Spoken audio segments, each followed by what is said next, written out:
Hello everyone, welcome back to the channel. आज हम polity के टॉप 100 एमसीक्यूज़ को रिवाइज करने वाले हैं, देखने वाले हैं। और अभी फ़िलहाल एसएससी जीडी के एग्ज़ाम्स चल रहे हैं और उसमें ये देखने को आ रहा है कि इस टॉपिक से एक दो क्वेश्चन तो आपको डेफिनेटली मिलता है, तो आप 2-4 नंबर तो ऐसे ही अपने फाइनल कर सकते हैं ये वीडियो को देखकर। ठीक है, और बाकी भी आपके जितने एग्ज़ाम्स आने वाले हैं, सीएचएसएल का है या फिर कोई भी है, उसमें भी आपको डेफिनेटली ये वीडियो हेल्प करने वाली है। और शुरू करते हैं फर्स्ट क्वेश्चन के साथ। क्वेश्चन है, which fundamental right can not be suspended even during an emergency. आपातकाल के दौरान भी, इमरजेंसी के दौरान भी, इनमें से कौन सा फंडामेंटल राइट है जिसे सस्पेंड नहीं किया जा सकता है, जिसे निलंबित नहीं किया जा सकता? तो ये है हमारा right to life and personal liberty. Option number D जो है ये इसका करेक्ट हो जाएगा। जीवन का अधिकार हमारा जो है आर्टिकल 20 में जो आता है, और पर्सनल लिबर्टी का के लिए जो है वो आर्टिकल 21। ये दोनों जो हैं आर्टिकल 20 और 21, इन्हें निलंबित नहीं कर सकते, सस्पेंड नहीं कर सकते इवन इन इमरजेंसी। यहाँ थोड़ा सा देख लेते हैं इमरजेंसी के प्रोविज़न। तो पार्ट 18 जो है ये बात करता है इमरजेंसी के बारे में। 3 तरह की इमरजेंसी भारतीय संविधान में दी गई हैं। आर्टिकल 352 ये नेशनल इमरजेंसी की बात करता है, राष्ट्रीय आपातकाल, जो मेनली युद्ध के टाइम पर लगाया जाता है। फिर है आर्टिकल 356, ये स्टेट इमरजेंसी होती है या फिर इसे राष्ट्रपति शासन भी बोलते हैं। अच्छा, ये जो है आर्टिकल 352, इसमें ये 3 कंडीशंस जो संविधान में लिखी हुई हैं, शब्द जो 3 लिखे हुए हैं क्या हैं? युद्ध, बाह्य आक्रमण या फिर सशस्त्र विद्रोह। अगर ये 3 स्थितियां बनती हैं तो इसमें नेशनल इमरजेंसी लग सकती है। ठीक है, फिर ये हमने बात करी ली राष्ट्रपति शासन, स्टेट इमरजेंसी होता है आर्टिकल 356 में। और आर्टिकल 360 360 इसमें वित्तीय आपातकाल या फिर फाइनेंशियल इमरजेंसी की बात की गई है। और इमरजेंसी के टाइम पर ये जो है आर्टिकल 20 एंड 21 ये सस्पेंड नहीं किए जा सकते। यहाँ पर ये देख लीजिए, ये कुछ इंपॉर्टेंट याद रखिएगा articles related to fundamental rights. तो आर्टिकल 19 एक ए है, जो 19 का क्लॉज 1 सब क्लॉज ए, ये इसमें दिया गया है right to freedom of speech and expression. ठीक है, अभिव्यक्ति की, बोलने की, मतलब भाषण की और अभिव्यक्ति की स्वतंत्रता, ये इसमें दी गई है। फिर आर्टिकल 25 जो है ये किस बारे में है? Freedom of conscience, the freedom of profess, practice and propagate religions to all citizens. नागरिकों के लिए अधिकार दिया गया है कि वो कोई भी धर्म चाहे तो उसको मान सकते हैं, उस धर्म के अनुसार आचरण कर सकते हैं या फिर उस धर्म का प्रचार कर सकते हैं। ठीक है, फिर आर्टिकल 14 है जो बात करता है right to equality before the laws and equal protection of law. Article 15 जो है इसमें बोला गया है जो है ना हमारा नागरिकों के लिए डिस्क्रिमिनेशन को ख़त्म करता है। इसमें बोला गया है कि राज्य, रिलीजन, रेस, कास्ट, सेक्स या फिर प्लेस ऑफ बर्थ, इन सभी आधारों पर किसी भी सिटीज़न के साथ, किसी भी नागरिक के साथ डिस्क्रिमिनेट नहीं करेगा। ठीक है, तो भेदभाव की मनाही ये की गई आर्टिकल 15 में। और आर्टिकल 17 है अबॉलिशन ऑफ अनटचेबिलिटी, छुआछूत के लिए जो मनाही की गई है वो आर्टिकल 17 में है। अगला क्वेश्चन है, joint session of the 2 houses of parliament is chaired by. Joint session जो होता है दोनों हाउसेज का, लोकसभा और राज्यसभा का, इसकी अध्यक्षता कौन करता है? तो इसकी अध्यक्षता जो है ये स्पीकर ऑफ लोकसभा करता है। आर्टिकल याद रखिएगा 108 108 अनुच्छेद, ये है जॉइंट सिटिंग के बारे में। और जॉइंट सिटिंग की अध्यक्षता करता है स्पीकर ऑफ लोकसभा। बुलाता कौन है इसे? तो प्रेसिडेंट के द्वारा ये बुलाया जाता है। और चेयर कौन करता है? Speaker of Lok Sabha. अगले क्वेश्चन पर चलते हैं जो कि है article 32 belongs to which part of the Indian constitution. Article 32 जो है अनुच्छेद 32, ये है हमारा फंडामेंटल राइट, क्योंकि 12 से 35 ये सारे आर्टिकल्स फंडामेंटल राइट के बारे में है। और ये हम किस बारे में बात करें? 32 के बारे में। फंडामेंटल राइट कौन से पार्ट में है? पार्ट 3 में। तो ये हो जाएगा ऑप्शन नंबर सी इसका करेक्ट।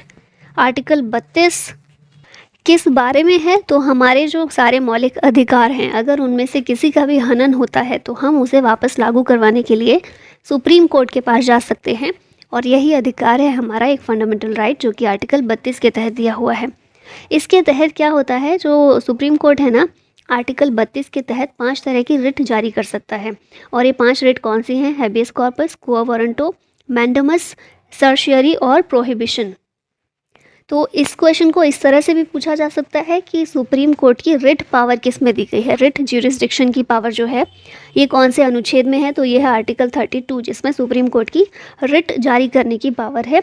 अगर पूछा जाए आपसे कि हाई कोर्ट की रिट जारी करने की शक्तियाँ वो कौन से आर्टिकल में है, तो वो है 226 226। इसमें हाई कोर्ट रिट जारी कर सकता है और 32 के तहत सुप्रीम कोर्ट रिट जारी कर सकता है। सुप्रीम कोर्ट क्यों कर सकता है? मौलिक अधिकारों को बचाने के लिए। हाई कोर्ट भी मौलिक अधिकारों को बचाने के लिए कर सकता है, लेकिन सिर्फ मौलिक अधिकारों के लिए नहीं। हाई कोर्ट की पावर रिट की थोड़ी सी ज़्यादा है। हाई कोर्ट अदर मामले भी जो आते हैं ना, उनको लेकर भी रिट इशू कर सकता है, लेकिन सुप्रीम कोर्ट सिर्फ फंडामेंटल राइट्स को बचाने के लिए रिट जारी करेगा। आई होप चीज़ें क्लियर हो गई हूँ। नेक्स्ट चलते हैं। तो ये कुछ पार्ट्स दिए हुए हैं। तो पार्ट 1 जो है ये यूनियन एंड इट्स टेरिटरी के बारे में है। 1 से 4 आर्टिकल इसमें इसके तहत है। यूनियन एंड इट्स टेरिटरी मतलब कि जो हम भारत बोलते हैं, जिसको इंडिया बोलते हैं, उसका राज्य क्षेत्र कितना होगा। ठीक है, किस किस पार्ट को हम भारत बोलेंगे, कौन से पार्ट को हम भारत नहीं बोलेंगे, और अगर कोई पार्ट शामिल करना है भारत में तो कैसे किया जाएगा, किसी को अलग करना है तो कैसे किया जाएगा, किसी और कंट्री को देना है तो कैसे, ये सारे प्रोविजन है जो राज्य क्षेत्र से रिलेटेड है, वो सारे हैं पार्ट 1 आर्टिकल 1 to 4। फिर है पार्ट 2 जो सिटीजनशिप के बारे में बात करता है। अब इस टेरिटरी में रहने के लिए एक जनता होती है, जनसंख्या होती है। तो वो जनसंख्या नागरिक मानी जाएगी या नहीं, या किस तरह से नागरिक मानी जाएगी, कौन से लोग हैं जो नागरिक माने जाएंगे, कौन नहीं माने जाएंगे, ये सब दिया गया पार्ट 2 में। और आर्टिकल हैं इसके लिए 5 से लेकर 11 तक। फिर पार्ट 3 फंडामेंटल राइट्स के बारे में है कि ये जो नागरिक हैं, सिटीजनशिप तो हमने दे दी पार्ट 2 में। अब इन सिटीजन के राइट्स क्या क्या हैं, कौन कौन से अधिकार इन्हें देश में रहते हुए दिए गए हैं, तो ये 12 से लेकर 35 आर्टिकल्स में शामिल है। फिर है पार्ट 4, ये directive principles of state policy DPSP इसमें दिए गए हैं। इसमें कुछ ऐसे डायरेक्शंस, कुछ ऐसे दिए गए हैं, कुछ ऐसे डायरेक्टिव प्रिंसिपल्स दिए गए हैं स्टेट्स के लिए, ताकि स्टेट्स जो भी पॉलिसीज़ बना रहा है वो बनाते हुए इन प्रिंसिपल्स का ध्यान रखें। ठीक है, और ये किस में दिए गए? पार्ट 4 आर्टिकल 36 से लेकर 51। आगे चलते हैं। नेक्स्ट क्वेश्चन है motion of thanks is addressed to. ये जो धन्यवाद प्रस्ताव होता है किसे संबोधित किया जाता है? धन्यवाद प्रस्ताव प्रेसिडेंट को संबोधित किया जाता है, तो ऑप्शन सी करेक्ट होगा। और आर्टिकल 87 जो है ये प्रोविज़न करता है इस बारे में, ये प्रोवाइड करता है for the special address by president.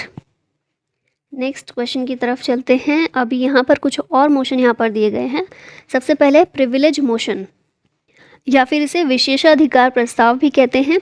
ये किसी भी मेंबर के द्वारा मूव किया जाता है, सदन में लेकर आया जाता है किसी मेंबर के द्वारा, जब उस मेंबर को ऐसा लगता है कि किसी मिनिस्टर ने हाउस के किसी प्रिविलेज को ब्रीच किया है, तो उस समय पर ये विशेषाधिकार प्रस्ताव लेकर या फिर प्रिविलेज मोशन लेकर आया जाता है। फिर उसके बाद है सेंसर मोशन। सेंसर मोशन ये कब लेकर आते हैं? जब काउंसिल ऑफ मिनिस्टर्स को किसी स्पेसिफिक पॉलिसी या फिर एक्शन के लिए सेंसर करना हो, उस समय पर ये लेकर आया जाता है। फिर एक होता है call attention motion. Call attention motion उस समय लेकर आया जाता है जब किसी मेंबर को, पार्लियामेंट के किसी मेंबर को किसी भी एक विषय पर अटेंशन चाहिए हो मिनिस्टर का, तो उस समय पर ये लेकर आया जाता है। और ये जो मैटर है ये अर्जेंट पब्लिक इम्पोर्टेंस का होना चाहिए। ठीक है, मान लीजिए कोई अर्जेंट टॉपिक आ जाता है, कोई अर्जेंट मैटर आ जाता है और उस पर बात करनी है, तो उस पर ध्यान आकर्षित करने के लिए ये वाला मोशन लेकर आ जाता है, प्रस्ताव लेकर आ जाता है, कॉल अटेंशन मोशन। अगले क्वेश्चन पर आते हैं। The procedure of impeachment of the president of India is कौन सा? प्रेसिडेंट का अगर इम्पीचमेंट करना है, महाभियोग करना है, महाभियोग की प्रक्रिया बेसिकली प्रेसिडेंट को हटाने के लिए एक प्रक्रिया है जिसका नाम ये दिया गया है। तो क्योंकि प्रेसिडेंट हैं, first person of the country हैं, तो इसलिए उनको हटाने की प्रक्रिया आसान तो बिल्कुल नहीं होनी चाहिए, क्योंकि ऐसे तो फिर फर्स्ट पर्सन की अहमियत कम हो जाएगी। तो इसीलिए जो प्रक्रिया अपनाई जा रही है उसको बोला जाता है इम्पीचमेंट। और इम्पीचमेंट प्रोसेस जो है उसे किस प्रोसेस से होता है? क्वाजी जुडिशियल प्रोसीजर या फिर अर्ध न्यायिक प्रोसीजर जो है, अर्ध न्यायिक प्रक्रिया है राष्ट्रपति के महाभियोग की प्रक्रिया। यहाँ पर देख लेते हैं। The process of impeachment is quasi judicial which means that there must be a special majority of 2/3 members. ये याद रखिएगा, जितने भी मेंबर्स प्रेजेंट हैं और वोट कर रहे हैं उनकी स्पेशल मेजॉरिटी चाहिए होती है। स्पेशल मेजॉरिटी से मतलब 2/3 मेजॉरिटी चाहिए होती है। और ये 2/3 मेजॉरिटी से भी पहले इन्वेस्टिगेशन करनी होती है। पार्लियामेंट ऐसे ही नहीं कि किसी का भी मूड हुआ और उन्होंने उठाकर महाभियोग की प्रक्रिया शुरू कर दी, ऐसा नहीं हो सकता। पहले तो महाभियोग की प्रक्रिया में, अब देखिए शुरुआत कैसे होती है ना प्रोसीजर की, पहले तो आरोप लगाए जाते हैं कि ये आरोप हैं प्रेसिडेंट पर जिनके लिए महाभियोग लेकर आना है। तो वो जो आरोप लगाए गए हैं ना, उन पर 1/4 सदस्य ये एग्री करने चाहिए। 1/4 सदस्य ये अगर बोलेंगे कि ठीक है ये आरोप सही लगाए जा रहे हैं और इन आधारों पर हमें महाभियोग इम्पीचमेंट प्रोसेस शुरू करना चाहिए, तो जिस भी सदन ने आरोप लगाए हैं उस सदन में 1/4 सदस्य एग्री करने चाहिए। अगर ऐसा हो जाता है तो राष्ट्रपति को 14 दिन का नोटिस भेजा जाता है और उसके बाद फिर ये वोटिंग वाली प्रोसीजर शुरू हो जाती है। वोटिंग से पहले भी इन्वेस्टिगेशन की जाती है कि जो आरोप लगाए गए हैं वो सही हैं या नहीं। तो ये आरोप प्रतिवाद ये सब होते रहते हैं और उसके बाद 2/3 मेजॉरिटी के साथ पास किया जाता है प्रस्ताव। अगर प्रस्ताव एक सदन में पास हो गया तो फिर दूसरे हाउस में उसे भेजा जाता है। दूसरे हाउस की भी ये जिम्मेदारी है कि पहले इन्वेस्टिगेट करे मामले को कि आरोप जो लगाए गए हैं वो सही भी हैं या नहीं।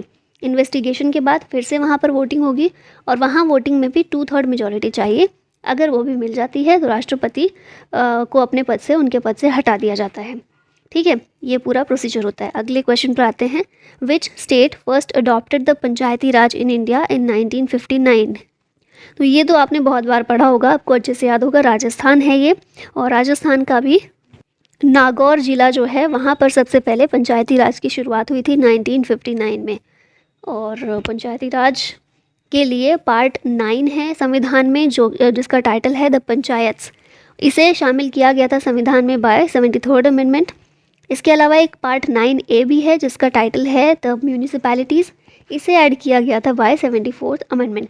तो ये आपको याद होगा, 73rd और 74th ये 2 अमेंडमेंट हुए थे जिनके ज़रिए पंचायत और नगर पालिका इन्हें संवैधानिक दर्जा दिया गया था। अगला क्वेश्चन है, who decides whether a bill is money bill और नॉट? एक जो विधेयक है, एक जो बिल है वो मनी बिल है या नहीं, धन विधेयक है या नहीं, ये कौन डिसाइड करता है? तो ये डिसाइड करने की पावर दी गई है स्पीकर ऑफ द लोकसभा को। ठीक है, लोकसभा का स्पीकर जो हैं वो बताते हैं। स्पीकर के बारे में संविधान में है आर्टिकल 93 जो स्पीकर का पद के बारे में बात करता है कि स्पीकर होगा जिसे इस तरह से चुना जाएगा या सदन की जो भी कार्यवाही होती है उसे प्रिजाइड करेगा।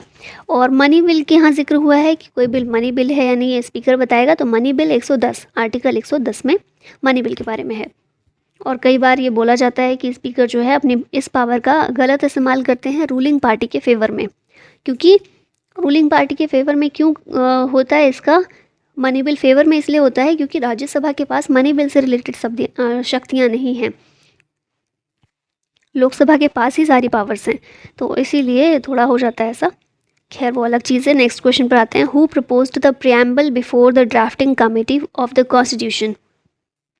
जो हमारी ड्राफ्टिंग कमेटी थी, संविधान की प्रारूप समिति थी, उसके समक्ष प्रस्तावना किसने रखी थी, किसने प्रपोज की थी? तो जवाहरलाल नेहरू, इनके द्वारा प्रपोज की गई थी हमारी प्रियम्बल। और यहाँ कुछ चीज़ें देख लीजिए, important composition of the constituent assembly. तो सच्चिदानंद सिन्हा जो थे ये इंटरिम प्रेसिडेंट थे, हमारे शुरुआती प्रेसिडेंट इनको बनाया गया था। बाद में परमानेंट प्रेसिडेंट बने थे डॉक्टर राजेंद्र प्रसाद। और इसके अलावा हरेंद्र सिंह मुखर्जी ये वाइस प्रेसिडेंट थे। BN राव कॉन्स्टिट्यूशनल एडवाइज़र थे। ये सभी नाम याद रखिएगा। यहाँ पर कुछ और चीज़ें हैं कि कौन कौन सी कमेटीज़ बनाई गई थी कॉन्स्टिट्यूएंट असेंबली की संविधान बनाने के लिए और उनके हेड कौन थे। तो ड्राफ्टिंग कमेटी ये चेयर की थी डॉक्टर BR अम्बेडकर ने। Union constitution committee Jawaharlal Nehru इसके अध्यक्ष थे। यूनियन पावर्स कमेटी के अध्यक्ष थे जवाहरलाल नेहरू। स्टेट्स कमेटी के भी अध्यक्ष थे Jawaharlal Nehru. Steering committee doctor Rajendra Prasad इसके अध्यक्ष थे। रूल्स ऑफ प्रोसीजर कमेटी के अध्यक्ष भी डॉक्टर राजेंद्र प्रसाद थे। और provincial constitution committee Sardar Vallabh भाई पटेल इस कमेटी के अध्यक्ष थे। Which article of the constitution give the power to president to impose president rule in the state? State में प्रेसिडेंट रूल लगाने के लिए इमरजेंसी का प्रोविज़न जो है हमने उसमें देखा था, ये आपको याद होना चाहिए क्योंकि हम पहले पढ़ चुके हैं। तो राष्ट्रपति शासन लगाने की शक्ति संविधान का कौन सा अनुच्छेद है? Article 356 option number A। और ये जो रूल है किस ग्राउंड पर लगाया जाता है? तो ग्राउंड ये है इसका कि अगर कोई स्टेट की गवर्नमेंट है वो अनेबल है to function according to constitutional provision. संविधान के जो प्रोविज़न है ना, उनके आधारों पर वो फंक्शन करने में अनेबल है, तो इस आधार पर यूनियन गवर्नमेंट उसका डायरेक्ट कंट्रोल ले सकती है। और यूनियन गवर्नमेंट किसके थ्रू ले रही है? राष्ट्रपति के थ्रू। नेक्स्ट क्वेश्चन है, all doubts and disputes in connection with the election of president are inquired into and decided by. कहने का मतलब ये है कि राष्ट्रपति का जो चुनाव होता है उसमें अगर कुछ भी संदेह आ रहा है, कुछ भी विवाद हो रहा है, या फिर निर्णय जो भी रिजल्ट आया है उसको लेकर कुछ भी अगर विवाद है, तो उसका निर्णय कौन करेगा, उसका फैसला कौन करेगा? कौन ये बताएगा कि राष्ट्रपति के चुनाव में कुछ गड़बड़ी हुई है या नहीं, या कुछ डाउट है तो वो एक्चुअली डाउट सही है या गलत है। तो इस तरह का कोई भी मुद्दा आता है राष्ट्रपति के चुनाव से रिलेटेड, ठीक है, इलेक्शन से रिलेटेड राष्ट्रपति के, तो ये कौन सुलझाता है? Supreme court. तो ऑप्शन नंबर बी यहाँ पर करेक्ट होगा। आर्टिकल 71 ये बताता है कि all disputes and doubts arising out of और in connection with the election of president और vice president shall be inquired into and decided by court. तो यहाँ पर ये याद रखिएगा, प्रेसिडेंट और वाइस प्रेसिडेंट दोनों के बारे में सेम प्रोविजन है आर्टिकल 71 के तहत। Who called the Indian federalism as cooperative federalism. भारतीय संघवाद जो है उसे सहकारी संघवाद किसने कहा था? तो ये हैं जी ऑस्टिन। इनके द्वारा कोऑपरेटिव फेडरलिज्म भारत को कहा गया था। Who was the president of India at the time of emergency in 1975। Indira Gandhi उस समय प्राइम मिनिस्टर थी और राष्ट्रपति कौन थे? Fakhruddin Ali Ahmed. Option number C. The minimum age limit for the membership of the legislative council is. जो लेजिस्लेटिव काउंसिल है, विधान परिषद है, उसका सदस्य बनने के लिए मिनिमम एज लिमिट कितनी चाहिए? तो ये एज लिमिट होती है 30 ईयर्स। जो हमारी विधानसभा होती है राज्यों में, उसके लिए 25 ईयर्स चाहिए और विधान परिषद के लिए 30 चाहिए। सेम ऐसे ही लोकसभा का मेंबर बनने के लिए 25 साल की उम्र होनी चाहिए और राज्यसभा का मेंबर बनने के लिए 30 साल की उम्र होनी चाहिए। ठीक है, अगला यहाँ देख लेते हैं, minimum age limit for various constitutional post. ये सभी याद रखिएगा। प्रेसिडेंट के लिए एज कितनी चाहिए? 35 साल। वाइस प्रेसिडेंट के लिए भी 35 साल। चीफ जस्टिस ऑफ इंडिया बनने के लिए कोई मिनिमम एज लिमिट नहीं बताई गई है।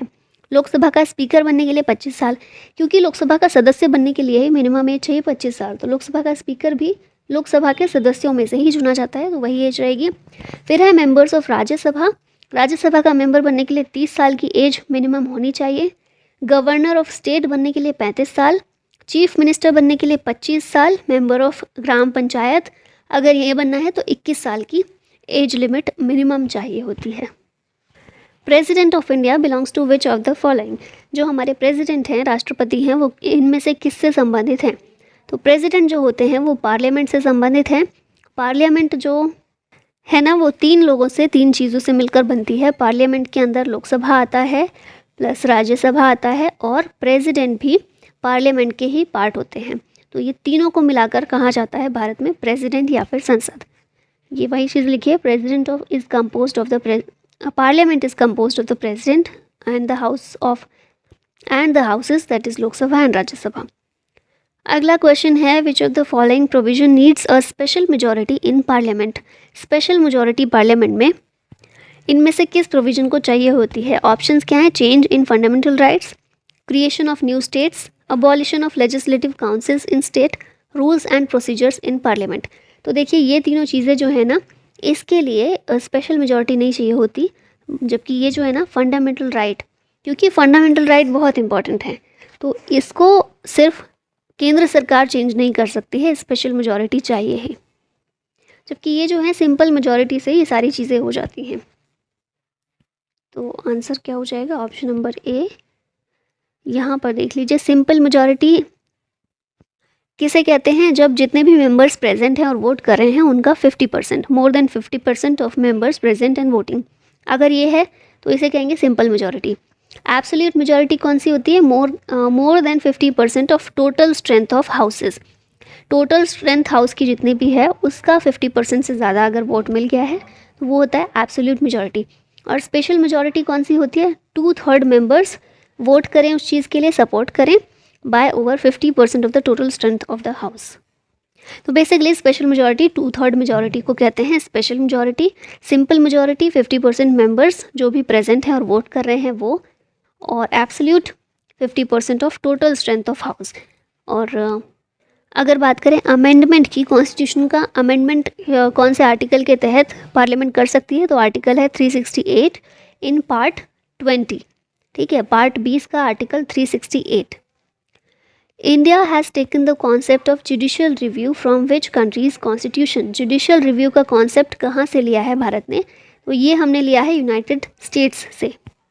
ये कॉन्सेप्ट क्या है, तो देखिए कानून बनाने की शक्ति किसके पास है, पार्लियामेंट के पास।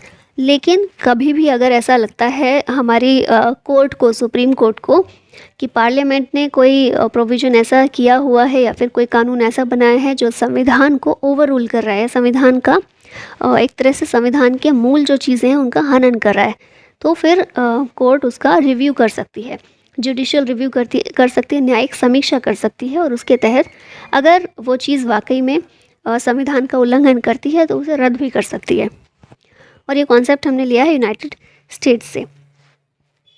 ब्रिटेन से हमने क्या क्या लिया है, तो ये है parliamentary government, rule of law, legislative procedure, single citizenship, cabinet mission और प्रेरोगेटिव रिट्स।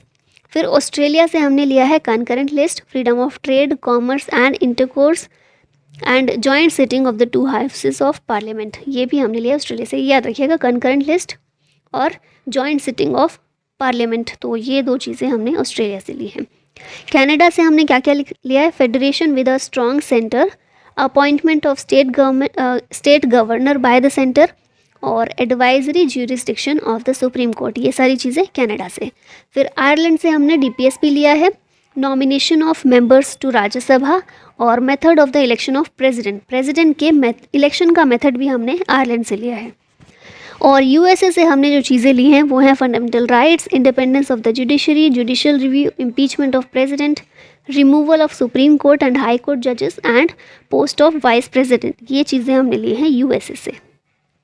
नेक्स्ट क्वेश्चन है, controller and auditor general of India is appointed for how many years, कितने सालों के लिए कैग की नियुक्ति होती है। CAG, controller and auditor general, या फिर भारत के नियंत्रक और महालेखा परीक्षक, इनकी नियुक्ति होती है 6 वर्षों के लिए। ऑप्शन नंबर डी करेक्ट है। CAG of India Shri Girish Chandra Murmu इस समय है। आर्टिकल 148 में कैग के पद के बारे में बात की गई है। Which of the following amendment is also known as mini constitution of India. Mini constitution कहा जाता है 42nd अमेंडमेंट को, और कब हुआ था, 1978 में हुआ था। आई एम सो सॉरी, ये 44th अमेंडमेंट के बारे में यहाँ पर बात की गई है। 42nd अमेंडमेंट को कहा जाता है 1976 में ये अमेंडमेंट हुआ था, और इसको कहा जाता है मिनी कॉन्स्टिट्यूशन। इसलिए कहा जाता है क्योंकि इस एक अमेंडमेंट से ही बहुत सारी चीज़ें संविधान में संशोधन करके ऐड की गई थी। तो बहुत सारे प्रोविज़न गलत भी ऐड किए गए थे, जिनमें सुधार के लिए 44th अमेंडमेंट लाया गया था। जैसे कि एक प्रोविज़न ये भी था कि प्राइम मिनिस्टर का जो पोस्ट है अभी कितना है, 5 साल है ना, जो हमारी सरकार है 5 साल तक रहती है, तो उसमें 6 साल बढ़ा कर दिया गया था। तो इस तरह के कुछ चेंजेस किए गए थे जिन्हें वापस से ठीक करने के लिए 44th अमेंडमेंट लाया गया 1978 में। और इसमें जो इम्पोर्टेंट एक चीज़ की गई थी कि राइट टू प्रॉपर्टी हमारा फंडामेंटल राइट से हटाकर इसे एक सामान्य अधिकार बना दिया गया था। ठीक है, और कौन से में है अभी, 300A, आर्टिकल 300A, इसमें है right to property. 74th constitutional amendment 1992, ये जो ऑप्शन में दिया गया है, इसमें क्या किया गया था कि जो म्यूनिसिपैलिटीज़ हैं या फिर अर्बन लोकल गवर्नमेंट सिस्टम, इसको कॉन्स्टिट्यूशनल एंटिटी के रूप में इस्टेब्लिश किया गया था।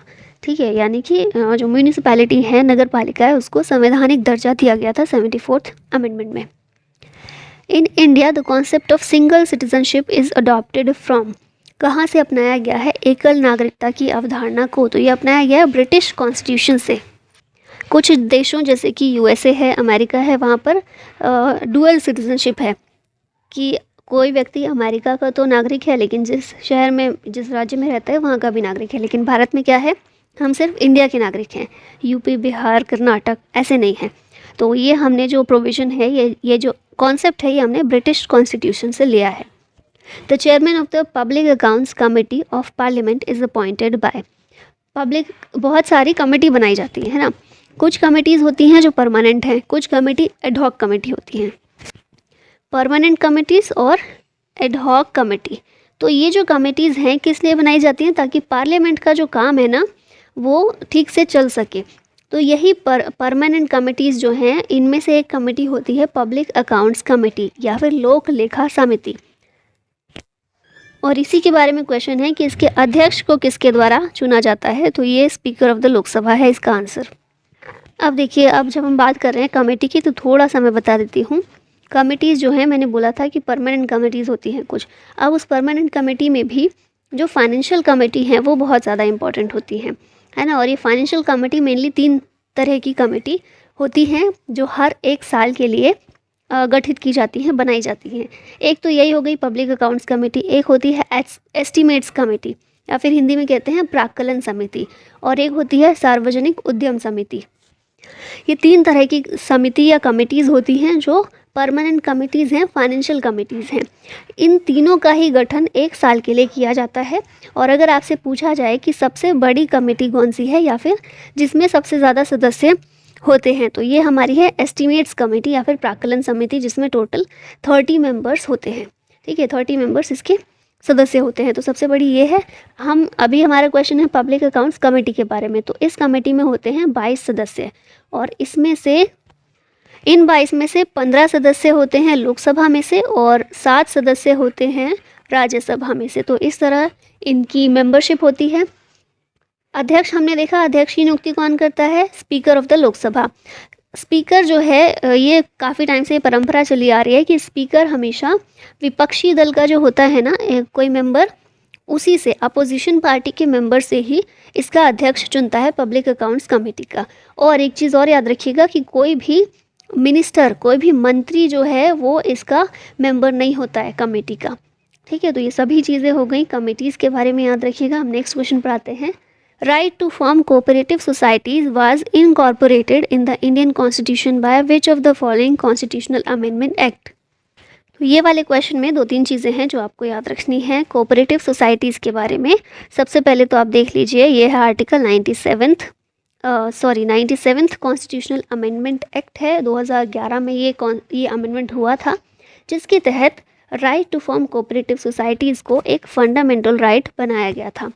अब इसके बारे में 2-3 चीज़ें जो मैं बात कर रही थी वो क्या हैं, तो पहली चीज़ है कि जो आर्टिकल 19 जो हमारा है, आर्टिकल 19, इसके तहत ये भी एक क्लॉज जोड़ दिया गया कि कोऑपरेटिव सोसाइटीज़ फॉर्म करना हमारा फंडामेंटल राइट होगा। ये तो हो गई पहली चीज़। दूसरी चीज़ क्या है कि आर्टिकल 43B ये शामिल किया गया। 43B में क्या है, हमारे DPSP हैं, और इसमें भी ये कहा गया कि कोऑपरेटिव सोसाइटीज़ फॉर्म करने के लिए जो राज्य है ना या फिर जो सरकारें हैं वो प्रयास करेंगी, और ये DPSP एक शामिल कर दिया गया 43B में। और इसी अमेंडमेंट के ज़रिए 97th अमेंडमेंट में ही एक नया पार्ट जोड़ा गया। पार्ट कौन सा है, 9B के तहत आर्टिकल 243, मैं फिर से इसको लिख देती हूँ, 243 ZH से लेकर ZT ये आर्टिकल शामिल किए गए कोऑपरेटिव सोसाइटीज़ के बारे में। एक नया डेडिकेटेड पार्ट बनाया गया 9B और आर्टिकल 243 ZH से ZT।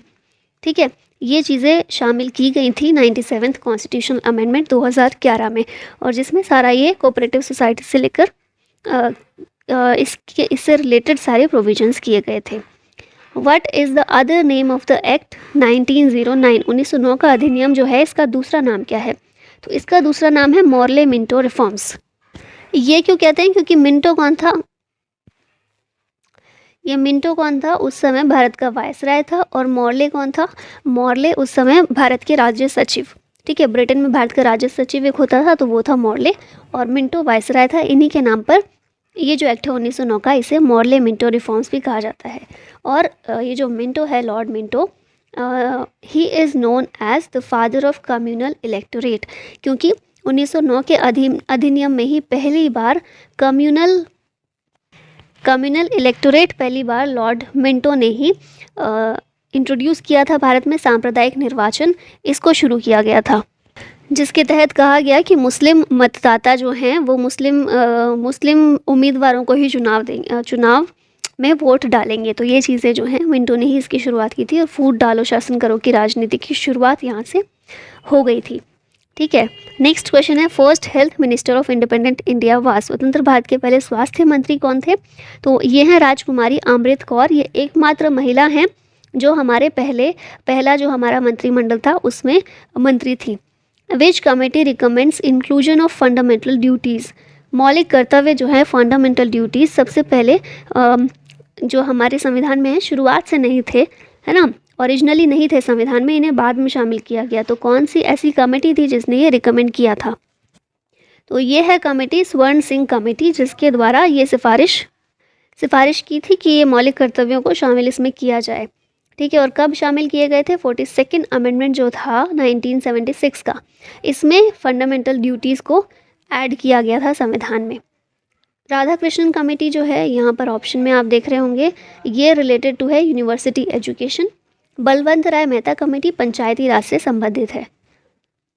Which of the following are the powers of the supreme court, इनमें से कौन से सुप्रीम कोर्ट की पावर है? तो आंसर है सभी, original and appellate jurisdiction, appointment of ad hoc जजेस और जुडिशियल रिव्यू, ये सभी पावर्स हैं हमारे सुप्रीम कोर्ट की।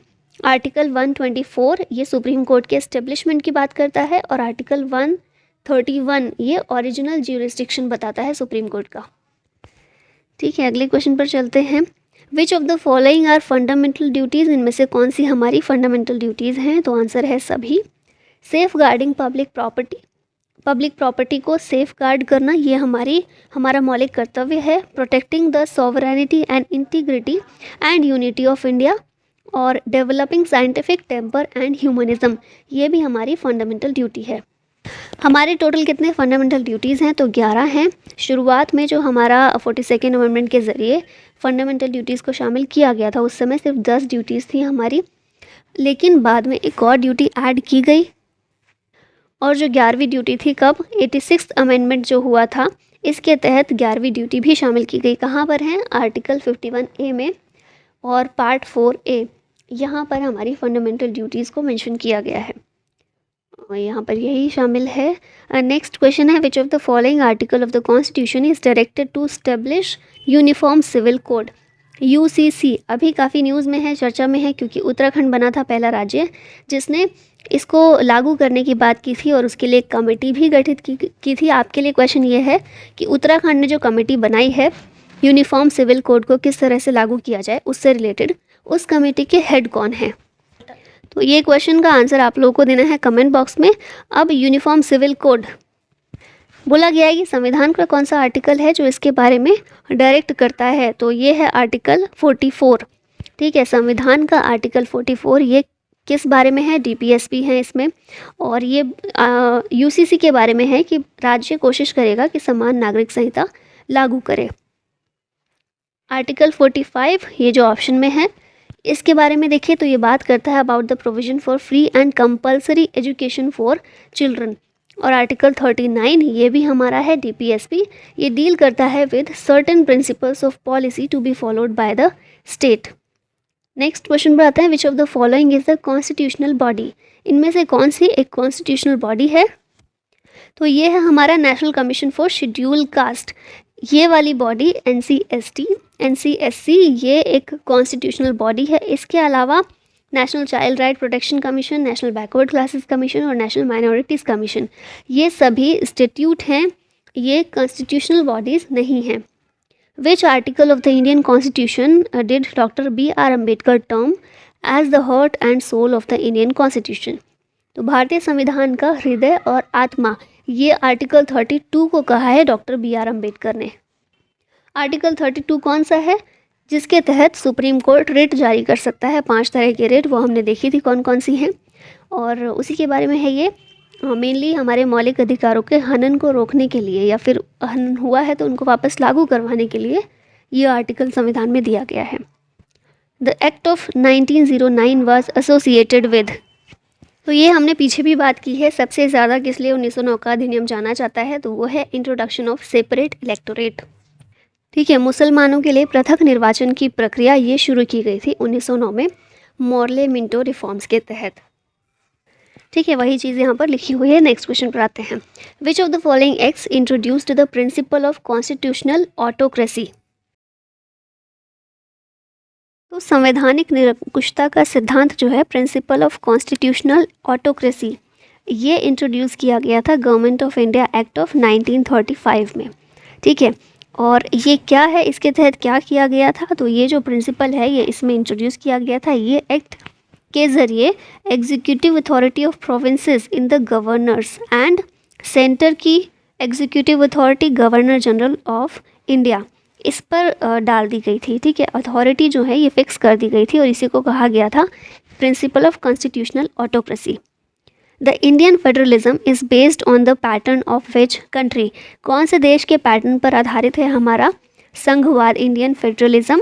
ये आधारित है कनाडा के फेडरलिज्म पर। और हमारे फेडरलिज्म को क्वाजी फेडरलिज्म या फिर कोऑपरेटिव फेडरलिज्म भी अलग अलग लोगों के द्वारा कहा गया है। इसलिए कहा गया है कि भारत पूरी तरह से संघवाद नहीं है, अर्ध संघवाद है, अर्ध संघात्मक व्यवस्था है।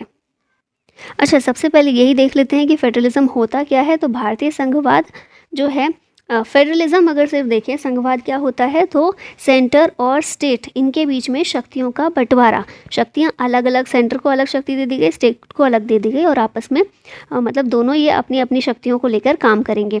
सारी पावर एक ही जगह वेस्ट नहीं होती, पावर को अलग अलग पावर के सेंटर बना दिए जाते हैं। ठीक है, इसे कहते हैं फेडरलिज्म। भारतीय जो फेडरलिज्म है, इंडियन फेडरलिज्म, इसे अर्ध संघात्मक या कोऑपरेटिव फेडरलिज्म क्यों कहते हैं?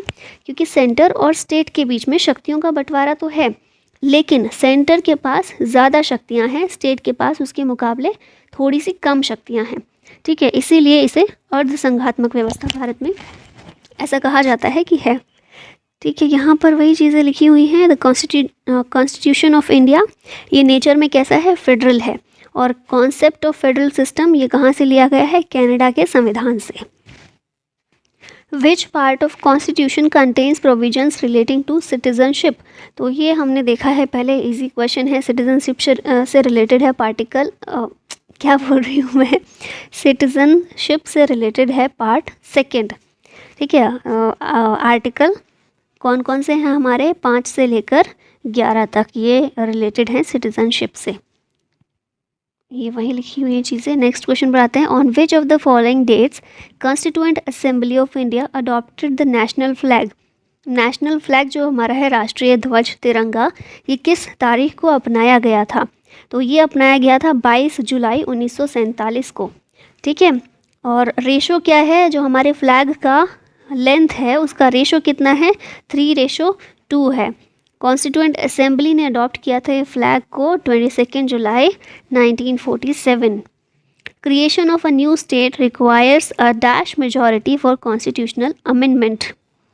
अगर कोई नया स्टेट बनाना है, कोई नया स्टेट का क्रिएशन करना है, तो उसके लिए कितनी मेजॉरिटी की आवश्यकता होती है? कौन सी मेजॉरिटी की? हमने बहुत सारी मेजॉरिटी देखी थी ना, सिंपल मेजॉरिटी या फिर स्पेशल मेजॉरिटी। तो स्टेट बनाने के लिए सिंपल मेजॉरिटी चाहिए होती है। यहाँ पर लिखी भी हुई हैं वही चीज़ें। पार्लियामेंट एक नया स्टेट फॉर्म कर सकती है या फिर बाउंड्रीज़ को ऑल्टर कर सकती है, जो भी स्टेट है उनकी बाउंड्रीज़ को घटा बढ़ा सकती है bye simple majority and by the ordinary legislative process. और इस तरह का जो भी काम पार्लियामेंट करेगी उसे आर्टिकल 368 के तहत अमेंडमेंट नहीं माना जाएगा। ठीक है, कॉन्स्टिट्यूशनल अमेंडमेंट उसे नहीं माना जाएगा। बिना संविधान में संशोधन किए नया स्टेट फॉर्म कर सकती है या फिर स्टेट की बाउंड्री बढ़ाया घटा सकती है। In which article of the constitution equal protection of law is provided. कानून का समान संरक्षण ये कौन से संविधान में है? तो यह है आर्टिकल 14 अनुच्छेद 14। ये कहता है कि state shall not deny to any person equality before the law or the equal protection of laws within the territory of India. ये जो है आर्टिकल 14 ये सिर्फ नागरिकों के लिए नहीं है, फॉरेनर्स के लिए भी है। ठीक है, विदेशियों के लिए और नागरिकों के लिए, दोनों के लिए है। और ये जो है ना concept of equal protection of law, ये अमेरिकन कॉन्स्टिट्यूशन से ही कॉन्सेप्ट लिया गया है। ये जो है ना इस कॉन्सेप्ट के लिए कुछ चीज़ें इसके अंदर बोली गई हैं। कौन कौन सी हैं? तो सबसे पहले है कि इक्वल सर्कमस्टांसेस के अंतर्गत इक्वल ट्रीटमेंट होना चाहिए। मतलब समान लोग जो हैं, जिनकी परिस्थितियाँ समान हैं, उनके साथ समान ट्रीटमेंट भी होगा। ठीक है। दूसरी चीज़ ये है कि similar application of the same laws to all person who are similarly situated. जो भी लॉज हैं, जो भी लॉज बनाए जा रहे हैं, वो सभी लोगों के लिए एक समान बनाए जाएंगे। ठीक है। और थर्ड चीज़ है like should be treated alike without any discrimination. सभी समान लोगों के साथ समान व्यवहार, असमान लोगों के साथ असमान व्यवहार, इस तरह का एक कॉन्सेप्ट इसके तहत बोला जाता है। अगला क्वेश्चन है which one of the following is not included in the fundamental right to equality as enshrined in the Indian constitution. जो हमारा समानता का मौलिक अधिकार है, उसमें कौन सी चीज़ इनमें से शामिल नहीं है? 3 चीज़ें हैं जो शामिल है। कौन कौन सी हैं? Equality before law, social equality, equal opportunity. ये तीनों ही चीज़ें समानता के अधिकार में शामिल हैं। इकोनॉमिक इक्वालिटी शामिल नहीं की गई है। ठीक है। तो राइट आंसर होगा ऑप्शन नंबर डी। सामाजिक समानता भी दी गई है, क्योंकि आपने देखा होगा अनटचेबिलिटी को मना किया गया है, उसे एक तरह से अपराध घोषित किया गया है कि छुआछूत नहीं हो सकती है। इक्वल अपॉर्चुनिटी दी गई है कि सभी के पास अवसर की समानता है। इक्वालिटी बिफोर लॉ है कि कानून के समक्ष सभी समान होंगे। तो आर्टिकल 14 से 18 तक ये चीज़ें बोली गई है ना समानता में, लेकिन इकोनॉमिक इक्वालिटी कहीं भी नहीं दी गई है। ठीक है। ये नहीं बोला है कि सभी के पास सभी को समान तनख्वाह मिलेगी, समान सैलरी सभी को मिलेगी, या फिर ये मतलब इकोनॉमिक इक्वालिटी नहीं दी गई है। ठीक है। अगला क्वेश्चन है under which article of Indian constitution wearing of kirpans by Sikh is deemed as the right to freedom of religion. Right to freedom of religion जो है, धार्मिक स्वतंत्रता का अधिकार हमारा, उसमें देखिए ये बोला गया है कि सभी जो राज्य है सभी के साथ समान ट्रीटमेंट करेगा, धर्म के आधार पर किसी के साथ भेदभाव नहीं होगा, और सभी को ये आज़ादी होगी कि वो अपने अपने धर्म को माने और जो भी आचरण करना है वो करें धर्म के अनुसार। ये सब चीज़ें बोली गई हैं। लेकिन अगर हम देखते हैं दूसरी तरफ, तो क्योंकि सुरक्षा समाज में बनी रहे, कानून और व्यवस्था बनी रहे, इसके लिए कुछ चीज़ें होती हैं, जैसे हथियार नहीं रख सकते हैं, और अगर रखना है तो लाइसेंस्ड ही होना चाहिए।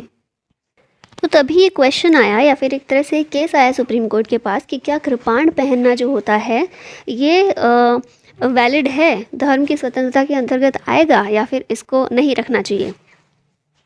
तो ये जो चीज़ है कौन से आर्टिकल के अंतर्गत माना सुप्रीम कोर्ट ने कि ये जो है कृपाण रखना सिख के लिए ये right to freedom of religion का पार्ट है। ये माना गया था आर्टिकल 25 में। ठीक है। आर्टिकल 25 जो है धर्म यही देता है, right to freedom of religion, इसके बारे में ही है। और हम देखें अगर इसको डीप अगर पढ़ें तो ये कौन सा है?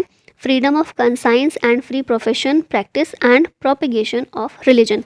ये बोलता है कि किसी भी धर्म को मानने, उसको आचरण करने और उसका प्रचार करने की स्वतंत्रता ये दिया गया है। अब इसी में ना एक चीज़ और आप समझ सकते हैं, जैसे कि ये बोला गया कि दिवाली में पटाखे जलाना वो धार्मिक स्वतंत्रता के अंतर्गत आता है या नहीं, क्योंकि दिवाली में पटाखे जलाने का एक धार्मिक महत्व भी है कि उस दिन जो प्रभु राम हैं वो अयोध्या वापस लौटे थे, खुशी मनाने के लिए पटाखे जलाकर उसको कंप्लीट करते हैं उस खुशी को, है ना। तो फिर ये बोला गया कि क्या ये इसके अंदर आता है या नहीं। तो फिर इसमें भी सुप्रीम कोर्ट ने ये 25 को ही एक्सप्लेन करते हुए कहा था कि दिवाली में पटाखे जलाना ये धार्मिक स्वतंत्रता के अंतर्गत आता है, लेकिन ये राइट असीमित नहीं है।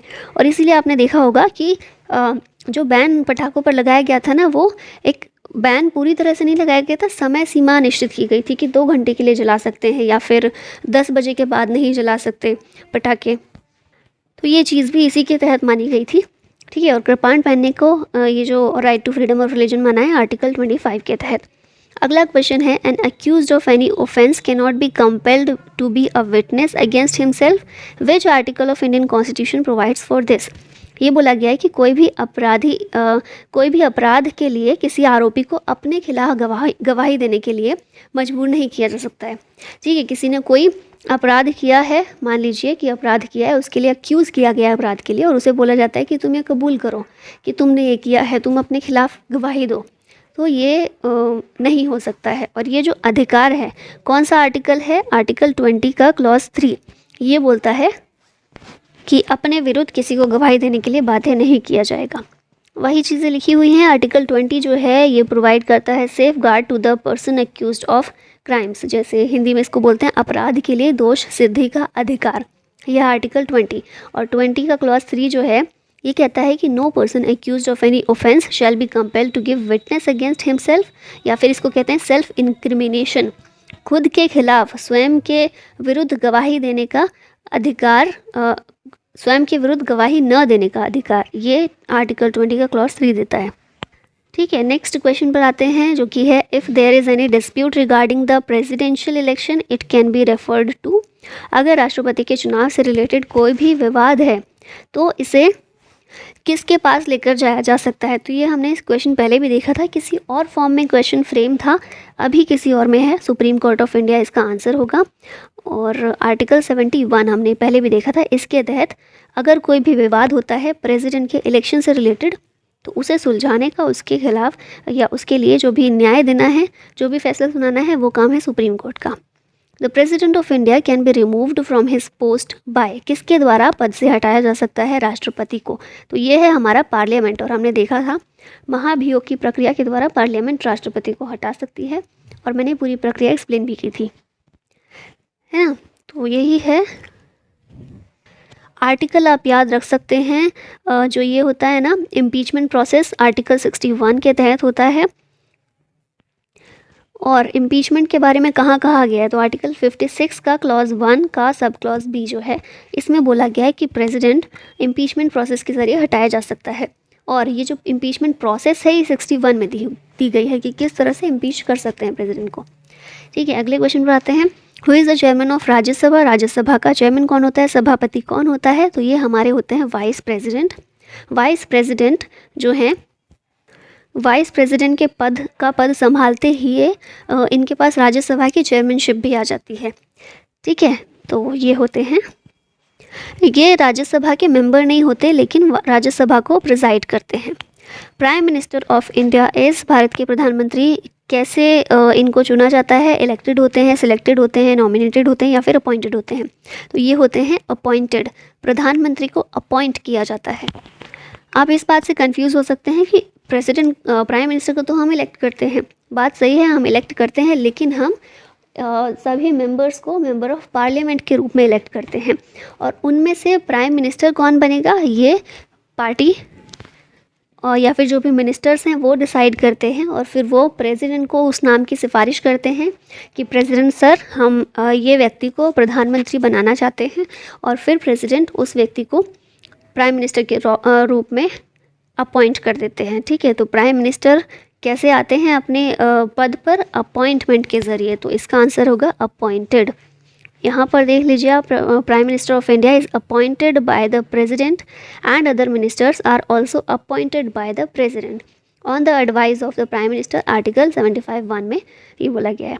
ठीक है, तो हम इलेक्ट किसको करते हैं, मेंबर ऑफ पार्लियामेंट को। Article 78 of the constitution of India lays down the duties of the, जो आर्टिकल 78 है इसमें किसके कर्तव्यों के बारे में बात की गई है, तो इसमें प्राइम मिनिस्टर के कर्तव्य बताए गए हैं। आर्टिकल 78 प्राइम मिनिस्टर के कर्तव्य, ड्यूटीज़ ऑफ प्राइम मिनिस्टर। यहाँ देख लीजिए आर्टिकल 78, इसमें ड्यूटीज़ ऑफ प्राइम मिनिस्टर बताई गई हैं in respect of furnishing the information to the president. तो ड्यूटी क्या है प्राइम मिनिस्टर की, कि जो भी वो डिसीजन ले रहे हैं या उनकी जो मंत्रिपरिषद है वो जो भी डिसीजन ले रहे हैं उसकी जानकारी वो समय समय पर प्रेसिडेंट को देते रहें, और ये प्राइम मिनिस्टर की ड्यूटी है जो कि संविधान ने दी है। ठीक है, तो ये प्राइम मिनिस्टर को करना ही है। अब क्या क्या चीज़ें वो प्रेसिडेंट को इन्फॉर्मेशन देंगे, relating to administration of affairs of the union, administration के जो भी काम हो रहे हैं, जो भी चीज़ें हो रही हैं उसके बारे में। और if president requires submit for the consideration of council of ministers any matter on which decision has been taken. अच्छा देखिए, इसको मैं समझा देती हूँ। तो वही जो मैंने बताया था स्टार्टिंग में कि जो प्रेसिडेंट अगर कोई मैटर पर चाहते हैं जानकारी लेना, ऐसा कोई मैटर जिसका डिसीजन मिनिस्टर्स ने लिया है मिलकर, और मंत्रिपरिषद और प्रधानमंत्री ने लिया है, काउंसिल ने लिया है, उसके बारे में भी प्रेसिडेंट मांग कर सकते हैं और उनको देना है बिना मांगे भी। अगला क्वेश्चन है कैबिनेट मीन्स, कैबिनेट का मतलब क्या है। कैबिनेट का मतलब है मिनिस्टर्स विद कैबिनेट रैंक।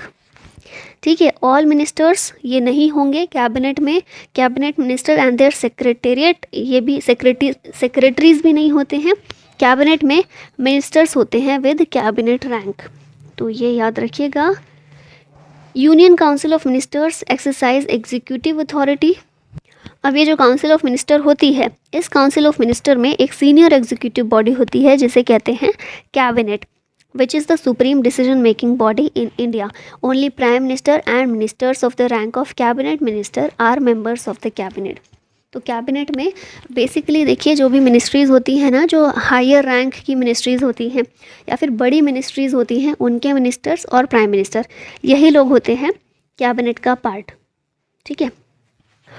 अब प्राइम मिनिस्टर इज़, तो प्राइम मिनिस्टर के बारे में चीज़ें लिखी हैं, क्या कौन सा ठीक है, तो इसका राइट आंसर होगा appointed by the president. The prime minister is appointed by the president. हमने देखा है कई बार ये 75(1) ये कहता है कि प्रेसिडेंट को प्राइम मिनिस्टर को प्रेसिडेंट अपॉइंट करेंगे, और 75(2) क्या कहता है, ministers shall hold the office during the pleasure of the president. President जब तक चाहेंगे मिनिस्टर्स अपनी कुर्सी पर रहेंगे। हालांकि ये कहने की बात है पर ये बोला गया है। Who advises the government of India on legal matters? Legal matter पर गवर्नमेंट ऑफ इंडिया को एडवाइस कौन करता है, तो ये है attorney general. Option number A correct होगा। संविधान के आर्टिकल 76 में अटॉर्नी जनरल की बात की गई है, और अटॉर्नी जनरल की ये ड्यूटी है कि वो गवर्नमेंट ऑफ इंडिया को एडवाइस करें on legal matters and to perform such other duties of legal character. Attorney general को फर्स्ट लॉ ऑफिसर कहा जाता है। गवर्नमेंट ऑफ इंडिया के फर्स्ट लॉ ऑफिसर होते हैं अटॉर्नी जनरल, और अटॉर्नी जनरल को अपॉइंट कौन करता है, तो ये है हमारे प्रेसिडेंट। इस समय कौन है, द्रौपदी मुर्मू, और प्रेसिडेंट के द्वारा ही अपॉइंट किया जाता है अटॉर्नी जनरल को। और एलिजिबिलिटी क्या है कि वो qualified to be appointed as a जज ऑफ द सुप्रीम कोर्ट होना चाहिए। ठीक है, सुप्रीम कोर्ट का जज बनने के लिए क्वालिफाई होना चाहिए, ऐसे व्यक्ति को प्रेसिडेंट अपॉइंट करते हैं as attorney general. Who among the following holds his or her office during the pleasure of the president? President की प्लेजर पर इनमें से कौन अपना ऑफिस होल्ड करता है, तो ये है attorney general of India. President जब तक चाहेंगे तब तक अपने पद पर रहेगा। तो attorney general of India is a legal adviser to, किसका लीगल एडवाइज़र है, गवर्नमेंट ऑफ इंडिया का। Option number D. What is the minimum age laid down for a person to seek election to the Lok Sabha? ये भी हमने देखा है minimum age कितनी होनी चाहिए लोकसभा के इलेक्शन लड़ने के लिए, तो ये होनी चाहिए 25 ईयर्स। राज्यसभा के लिए 30 ईयर्स चाहिए। यहाँ पर देख लीजिए बोला गया है 84B में ये कहा है राज्यसभा के लिए 30 ईयर्स और लोकसभा के लिए 25 years. Maximum strength of Lok Sabha as stipulated in the constitution of India is. Maximum strength Lok Sabha की कितनी निर्धारित की गई है संविधान में, तो ये की गई है 552 ऑफ दीज होगा इसका आंसर। 552 अभी तक थी, लेकिन अब क्योंकि 2 एंग्लो इंडियंस जो अभी तक अपॉइंट होते थे उनका सीट जो है वो कैंसिल कर दी गई है, अब उनको अपॉइंट नहीं किया जाता है, तो इसीलिए 550 है अभी फ़िलहाल की, तो आंसर होगा डी। अभी यहाँ देख सकते हैं लोकसभा जो है उसे हाउस ऑफ द पीपल भी कहा जाता है ना। इसके मेंबर्स इलेक्टेड होते हैं थ्रू डायरेक्ट इलेक्शन। जैसे मैंने बताया था हम मेंबर ऑफ पार्लियामेंट चुनते हैं, और मेंबर ऑफ पार्लियामेंट में भी लोकसभा के मेंबर्स को हम चुनते हैं। मैक्सिमम नंबर अगर हम देखें तो 552 शुरुआत में थे, अभी तक थे। 530 स्टेट से होते थे, 20 from UTs and 2 Anglo Indian community से इलेक्ट किए जाते थे, अपॉइंट किए जाते थे बेसिकली। आर्टिकल 81 और 331 में इसके बारे में प्रोविज़न किया गया है। लेकिन अभी क्या हुआ है 25 जनवरी 2020 से इस समय 25 जनवरी 2020 से जो हमारा 104th अमेंडमेंट एक्ट था 2019 का, इसे लागू किया गया, और इसके तहत 2 एंग्लो इंडियन कम्युनिटी से जो अपॉइंट किए जाते थे वो नहीं, उसे एक्सटेंड नहीं किया गया है। तो इसीलिए अब अभी हमारी मैक्सिमम स्ट्रेंथ कितनी है लोकसभा की, 550। In which article of the constitution of India was the provision for reservation of scheduled caste in the Lok Sabha made? कौन सा ऐसा इनमें से आर्टिकल है जिसमें लोकसभा में शेड्यूल कास्ट या फिर अनुसूचित जातियों के लिए आरक्षण की व्यवस्था की गई है? तो ये है आर्टिकल 330 में लोकसभा में SC कैटेगरी के लिए रिजर्वेशन की व्यवस्था की गई है। अभी यहाँ पर देखिए 330 जो है ये रिजर्वेशन की का प्रोविज़न करता है for schedule caste and schedule tribe in the house of the people, that is Lok Sabha. Article 331 किस बारे में है? ये एंग्लो इंडियन कम्युनिटीज़ जो लोकसभा में थी ना, 2, जिसको अब कैंसिल कर दिया गया है, इसके बारे में था आर्टिकल 331। इसको याद रखिएगा, ठीक है, अच्छे से। उसके बाद है आर्टिकल 332। ये जो हमारे लेजिस्लेटिव असेंबली होती हैं स्टेट्स की, वहाँ पर एससी और एसटी के लिए रिजर्वेशन की बात करता है। स्टेट्स में देखा है ना आपने, विधानसभा और विधान परिषद होती हैं, ठीक है। तो विधानसभा में जो स्टेट की विधानसभा होती है उसमें एससी और एसटी के लिए सीट के रिजर्वेशन के लिए कहाँ प्रावधान है? 332 में। 330 लोकसभा और राज्यसभा में, और जो राज्यों की विधानसभा है उसमें 332 में। फिर है 333, आपने पढ़ा होगा ये लेजिस्लेटिव असेंबली ऑफ स्टेट, यहाँ पर भी एक एंग्लो इंडियन को अपॉइंट किया जाता है। तो ये वाला जो प्रोविज़न है ये किस में? 333 में। अगला क्वेश्चन है the tenure of which Lok Sabha was about 6 years. इनमें से कौन सी लोकसभा का कार्यकाल 6 वर्ष का था? तो आपको याद होगा, तो हमने इमरजेंसी के टाइम पर ये चीज़ मैंने आपको बताई थी। इमरजेंसी नहीं, 52nd अमेंडमेंट जब आप पढ़ रहे थे तो मैंने बताया था कि एक ये प्रोविज़न किया गया था इमरजेंसी के टाइम पर कि ये वाले अमेंडमेंट के ज़रिए, 42nd अमेंडमेंट के ज़रिए लोकसभा का कार्यकाल बढ़ाकर 6 साल कर दिया गया था। कौन सी लोकसभा थी ये याद रखिएगा? 5th लोकसभा थी जिसका कार्यकाल बढ़ाया गया था। The tenure of the 5th Lok Sabha was about 6 years which functioned from 15 March 1971 to 18 Jan 1977। ठीक है, 1971 से 77 तक ये वाला लोकसभा का टेन्योर चला था, 6 साल का था। 5th लोकसभा थी ये। Which state sends the largest number of members in Lok Sabha? Lok Sabha में सबसे ज़्यादा सदस्य कौन से राज्य के हैं? तो ये हैं उत्तर प्रदेश के, ठीक है। यहाँ पर देख लेते हैं कितने हैं, 80 मेंबर्स हैं लोकसभा में उत्तर प्रदेश से, और बाकी जो हमारे ऑप्शंस में हैं बिहार से 40, मध्य प्रदेश से 29, वेस्ट बंगाल से 42, ये इतने मेंबर्स आते हैं इन राज्यों से लोकसभा में। यहाँ भी कुछ फैक्ट देख लेते हैं। तो प्राइम मिनिस्टर ऑफ इंडिया ये हेड हैं सेंट्रल गवर्नमेंट के, ठीक है। प्राइम मिनिस्टर किसके हेड होते हैं?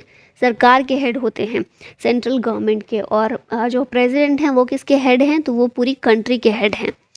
A resolution for the removal of the vice president of India can be proposed only in, vice president को हटाने के लिए अगर रेजोल्यूशन लाना हो तो वो केवल राज्यसभा में ही लेकर आते हैं, ठीक है। अब ऐसा क्यों होता है? क्योंकि हमने देखा था कि जो हमारे वाइस प्रेसिडेंट हैं वो राज्यसभा के चेयरमैन होते हैं, है ना। हमने देखा था ना ये कि वाइस प्रेसिडेंट बनते ही कोई भी व्यक्ति राज्यसभा का चेयरमैन बन जाता है। तो क्योंकि ये राज्यसभा के चेयरमैन बन जाते हैं, इसीलिए इनको हटाने के लिए अगर रेजोल्यूशन लाना है तो राज्यसभा में ही केवल, ठीक है, ये केवल वर्ड याद रखिएगा, only in Rajya Sabha. Vice president of India is elected by, किसके द्वारा वाइस प्रेसिडेंट को इलेक्ट किया जाता है? तो ये है members of both the houses of parliament, Lok Sabha और राज्यसभा, इन दोनों के द्वारा ही, इन दोनों के मेंबर्स के द्वारा ही वाइस प्रेसिडेंट को इलेक्ट किया जाता है। फिर नेक्स्ट है Rashtrapati Bhavan was designed bye, किसके द्वारा राष्ट्रपति भवन डिज़ाइन किया गया? एडविन लुटियंस के द्वारा। नेक्स्ट क्वेश्चन पर आते हैं। The first president of India Rajendra Prasad belong to, कहाँ से बिलोंग करते थे? बिहार से। 4th प्रेसिडेंट ऑफ इंडिया ये थे V V Giri. Power of the president to grant pardon, जो क्षमा दान की शक्ति है, क्षमा देने की, राष्ट्रपति जो हैं 5 तरह की क्षमादान शक्तियाँ उनके पास मौजूद हैं। और ये क्या है? एक जुडिशियल पावर है राष्ट्रपति की, क्योंकि किसी को भी कोई सज़ा देना या ना देना, सज़ा को कैंसिल करना है किसका काम है? जुडिशरी का काम है। लेकिन यहाँ पर ये काम कौन कर रहा है? राष्ट्रपति कर रहे हैं। तो इसी तरह से ये राष्ट्रपति की एक जुडिशियल पावर है, ठीक है। नेक्स्ट आते हैं fundamental duties were incorporated in the constitution of India by, ये भी हमने देखा है 42nd अमेंडमेंट एक्ट, इसके ज़रिए फंडामेंटल ड्यूटीज़ को संविधान में शामिल किया गया था। उस समय पर 10 ड्यूटीज़ ऐड की गई थी, बाद में एक और ड्यूटी जोड़ी गई, और आज हमारे पास कुल 11 फंडामेंटल ड्यूटीज़ हैं। उसके बाद है द डायरेक्टिव प्रिंसिपल्स आर, जो हमारे DPSP हैं, directive principles of state policy, ये नॉन जस्टिफिएबल हैं। अगर ये पूरी नहीं करती है, मतलब इनके अकॉर्डिंग अगर सरकार नहीं काम कर रही है, तो हम इन्हें लागू करवाने के लिए सुप्रीम कोर्ट के पास नहीं जा सकते हैं, और इसलिए बोला जाता है नॉन जस्टिफिएबल। जैसे UCC का ही ले लीजिए, यूसीसी यूनिफॉर्म सिविल कोड, अभी शुरुआत इसकी हुई है, राज्यों ने की है। तो यूसीसी डीपीएसपी के आर्टिकल 44 में है। और अगर ये जस्टिफिएबल होता तो हाँ, ये कब का लागू हो गया होता, क्योंकि हम सुप्रीम कोर्ट के पास पहुंच गए होते कि देखिए यहाँ लिखा है यूसीसी लागू करना है और अभी तक नहीं किया गया है, लेकिन क्योंकि जस्टिफिएबल नहीं है इसलिए ऐसा नहीं है। नेक्स्ट देखते हैं, नेक्स्ट क्वेश्चन है the idea of the concurrent list has been taken from the constitution of. Concurrent list का आइडिया कौन से कॉन्स्टिट्यूशन से लिया गया है, तो ये है ऑस्ट्रेलिया का संविधान। ठीक है, ब्रिटेन से क्या क्या लिया है, तो parliamentary government, single citizenship, rule of law, bicameralism. Ireland से लिया है DPSP, members nomination to the Rajya Sabha by the president. America से लिया है impeachment of president, removal of supreme court and high court जजेस, fundamental rights, judicial review. Russia से हमने लिया है फंडामेंटल ड्यूटीज़। नेक्स्ट देखते हैं who among the following can remove the governor of a state from office. Governor को, राज्यपाल को पद से कौन हटा सकता है, तो ये है प्रेसिडेंट। प्रेसिडेंट के हाथ में की पावर होती है, या प्रेसिडेंट की मर्जी तक ही गवर्नर अपने पद पर बने रह सकते हैं। यहाँ पर कुछ आर्टिकल्स देख लेते हैं। तो आर्टिकल 153 ये बात करता है कि हर एक स्टेट में एक गवर्नर होगा, हर एक राज्य का एक अपना राज्यपाल होगा। 155 जो है ये बताता है कि गवर्नर को अपॉइंट कौन करेगा, ये है प्रेसिडेंट जो अपॉइंट करेंगे। 157 आर्टिकल ये गवर्नर की एलिजिबिलिटी बताता है, और 35 साल मिनिमम एज चाहिए गवर्नर बनने के लिए। आर्टिकल 161 ये बोलता है कि governor shall have the power to grant pardons, reprieves etcetera. तो आर्टिकल 161 जो है ना, गवर्नर को भी क्षमादान की शक्ति देता है। ठीक है, नेक्स्ट देखते हैं the demand for constituent assembly was accepted in which proposal of the British government. कौन से प्रस्ताव में संविधान सभा की मांग को स्वीकार किया गया था, तो ये था ऑगस्ट ऑफर, जिसमें ब्रिटिश सरकार ने संविधान सभा की मांग को स्वीकार किया था। और कैबिनेट मिशन जो आया था उसके तहत पूरा प्लान आया था कि संविधान सभा में कितने सदस्य होंगे, कहाँ कहाँ से चुने जाएंगे, ये सब चीज़ें थी। यहाँ पर देख लेते हैं अगस्त ऑफर जो था, ये ऑफर वायसराय लिनलिथगो के द्वारा पेश किया गया था 1940 में। और इसमें एग्जीक्यूटिव काउंसिल ऑफ वायसराय जो थी ना, उसको एक्सपेंड करने के लिए प्रॉमिस किया गया था, और बोला गया था कि वायसराय की एग्जीक्यूटिव काउंसिल में और ज़्यादा इंडियंस को शामिल किया जाएगा। इसके साथ ही एक इंडियंस की ये डिमांड थी कि एडवाइजरी वॉर काउंसिल बनाई जाए।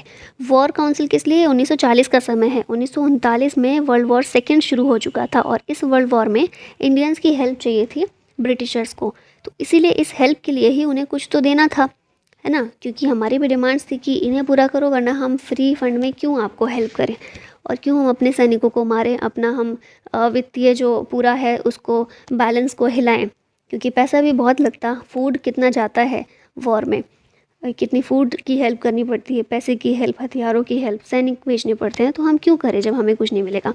इसीलिए आया था अगस्त ऑफर, और इसमें बोला गया था कि एक एडवाइजरी वॉर काउंसिल का भी गठन किया जाएगा।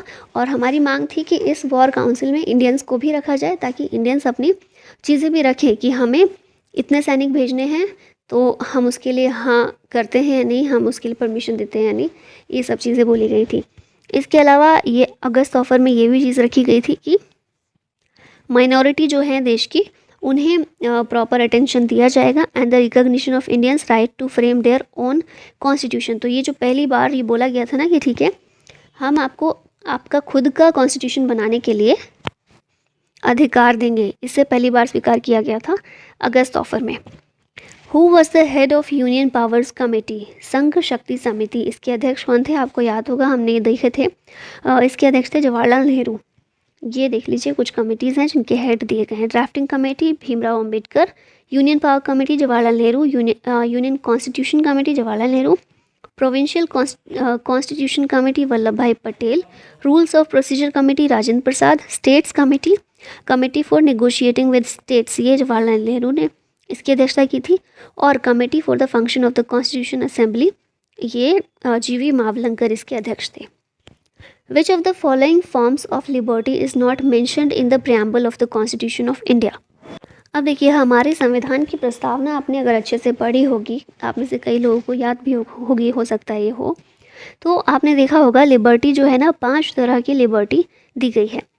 ठीक है, हमारे संविधान की प्रस्तावना में। और उन 5 तरह की लिबर्टी में लिबर्टी ऑफ थॉट है, लिबर्टी ऑफ बिलीफ है और liberty of faith and worship भी है। इकोनॉमिक लिबर्टी नहीं दी गई है। ठीक है, तो ऑप्शन नंबर सी करेक्ट होगा। अब यहाँ पर आप देख लीजिए, ये है हमारा प्रियम्बल। एक बार पढ़ लेते हैं, अच्छा फील होगा। We the people of India having solemnly resolved to constitute India into a sovereign, socialist, secular, democratic republic and to secure to all its citizens justice। कौन कौन से? सोशल, इकोनॉमिक एंड पॉलिटिकल, 3 तरह की justice हैं। Liberty 5 तरह की है, thought, expression, belief, faith, worship. Equality दी गई है 2 तरह की, स्टेटस की और अपॉर्चुनिटी की। And to promote among them all fraternity, assuring the dignity of the individual and the unity and integrity of the nation. In our Constituent Assembly, this 26th day of November 1949, do hereby adopt, enact and give to ourselves to this Constitution। तो ये है हमारी सुंदर सी एक preamble, प्रस्तावना संविधान की, जिसमें जस्टिस है 3 तरह का, लिबर्टी है 5 तरह की, इक्वालिटी है 2 तरह की। ये सभी चीज़ें याद रखिए। और ये जो भी हाईलाइटेड वर्ड्स हैं, ये याद रखिएगा कि क्या क्या वर्ड्स इसमें शामिल किए गए हैं। अगला क्वेश्चन है, who is the common chairman of the 5 zonal councils. 5 क्षेत्रीय परिषद जो हैं, उनका एक कॉमन अध्यक्ष कौन होता है, सामान्य अध्यक्ष कौन होता है? तो ये होते हैं यूनियन होम मिनिस्टर।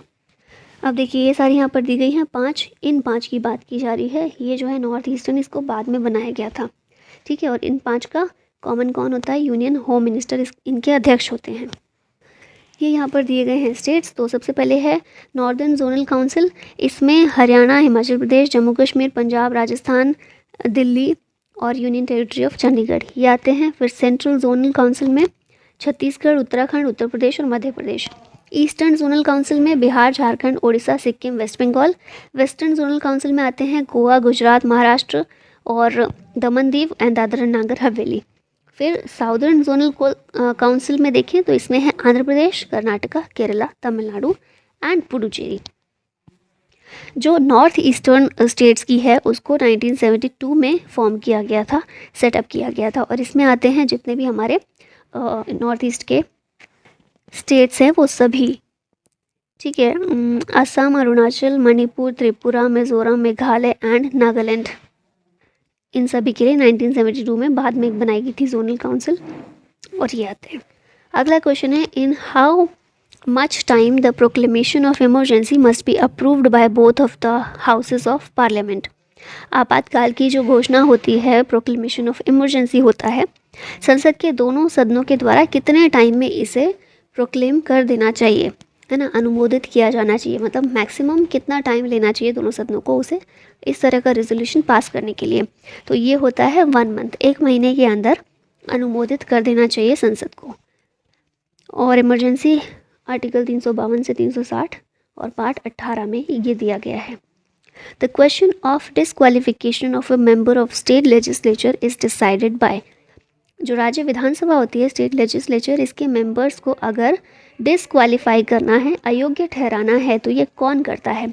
ये जो काम है गवर्नर करता है। ठीक है, तो ऑप्शन सी करेक्ट हो जाएगा। On question of whether a member of state legislature is subject to any of the disqualification in RPA 1951, ये डिसीजन किसका होता है? गवर्नर का डिसीजन फाइनल होता है इसमें।